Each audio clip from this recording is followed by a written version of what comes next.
Le commandant de l'OTAN confirme l'effondrement prédit par Donald Trump à Singapour. À propos d'un monde fragmenté, menacé par des guerres, des sabotages, des drones, des câbles sous-marins, la pression russe, l'avancée chinoise et des alliés occidentaux qui se précipitent pour se réarmer.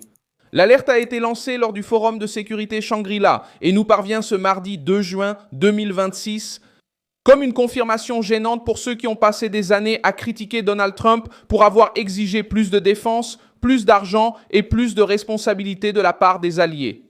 L'amiral Giuseppe Cavuca Voldragone n'a pas parlé en tant que commentateur à la télévision. Il a pris la parole comme président du comité militaire de l'OTAN, soulignant que la sécurité mondiale traverse une période difficile.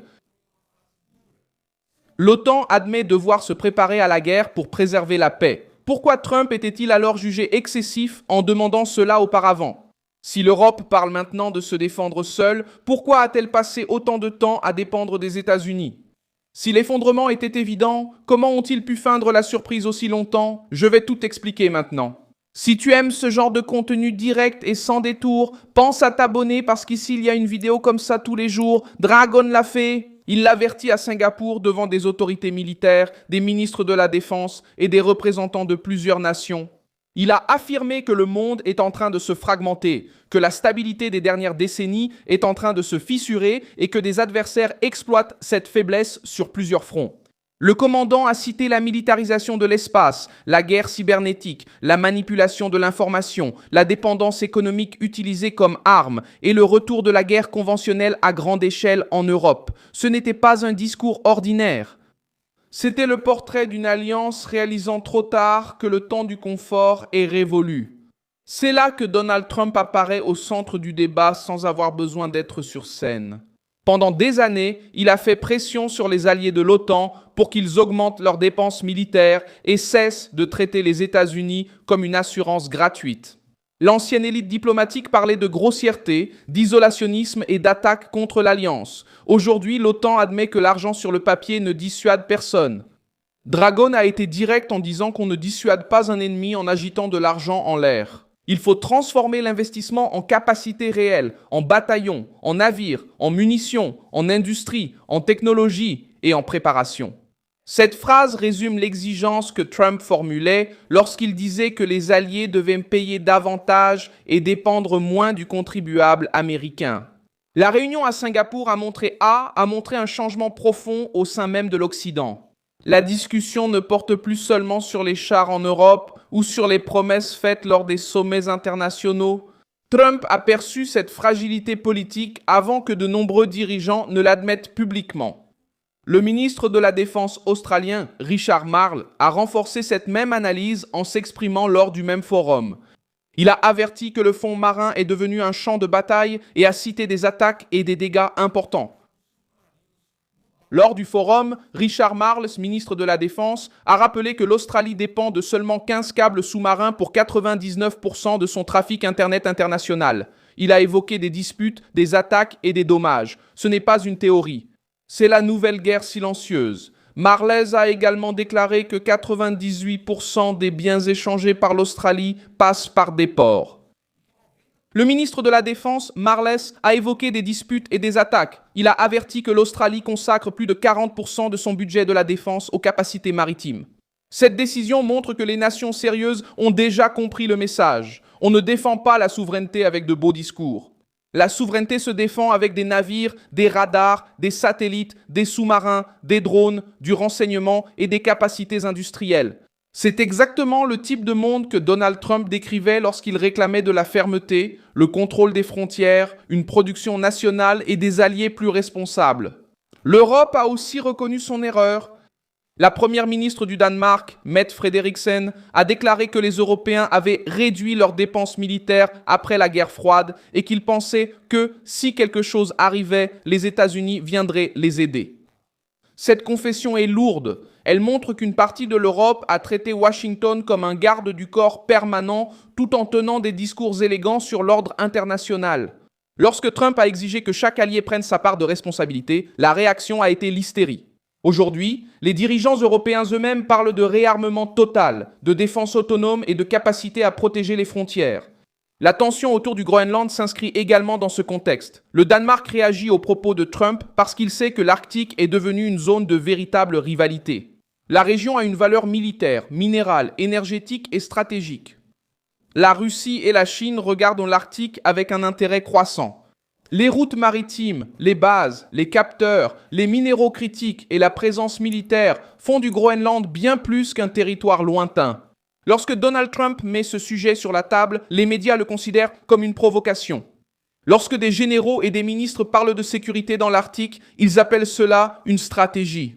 La différence réside dans le malaise que Donald Trump provoque en exposant le sujet sans vernis diplomatique. L'OTAN a déjà adopté un objectif de 5% du PIB pour la défense et la sécurité d'ici 2035, dont 3,5% pour la défense proprement dite et 1,5% pour les infrastructures, les réseaux, la préparation civile, l'innovation et la base industrielle. Cet objectif n'est pas apparu parce que le monde est devenu plus calme. Il est apparu parce que l'Alliance a compris que la menace est devenue plus coûteuse, plus rapide et plus répandue. La facture est tombée. L'Europe ne peut plus faire semblant que 2% suffisait pour faire face à la Russie, à la Chine, à l'Iran, au sabotage maritime, à la guerre cybernétique et aux drones en masse. L'Ukraine ajoute un autre facteur, les drones. Volodymyr Zelensky a affirmé qu'il attend toujours un grand accord sur les drones avec les États-Unis et qu'il a besoin de l'aval de Trump pour avancer. Kiev veut offrir l'expérience de terrain accumulée pendant la guerre contre la Russie, tandis que les entreprises américaines disposent de l'intelligence artificielle et de technologies avancées. Cette combinaison peut créer l'un des plus grands accords de guerre technologique au monde. C'est la différence entre le leadership et la soumission. L'ancienne politique étrangère acceptait des engagements longs, coûteux et confus, souvent sans exiger de contrepartie claire. Trump agit par la pression. Il demande qui paie, qui produit, qui en bénéficie, qui prend le risque et quel est l'avantage pour les États-Unis. Dans le cas des drones ukrainiens, la question n'est pas de savoir si la technologie compte. Elle compte énormément. La question est de savoir si Washington va continuer à agir comme un distributeur automatique ou s'il va négocier en tant que puissance qui connaît la valeur de son propre marché, de sa propre industrie et de sa propre intelligence artificielle. L'avertissement de Dragon place également Poutine au centre du calcul. La Russie utilise des drones, des missiles, du sabotage, la guerre de l'information et la pression énergétique pour tester la réaction occidentale. Zelensky a déclaré que Moscou observe la réaction de l'OTAN lorsque des drones se dirigent vers la Roumanie, la Moldavie, la Pologne ou les pays baltes.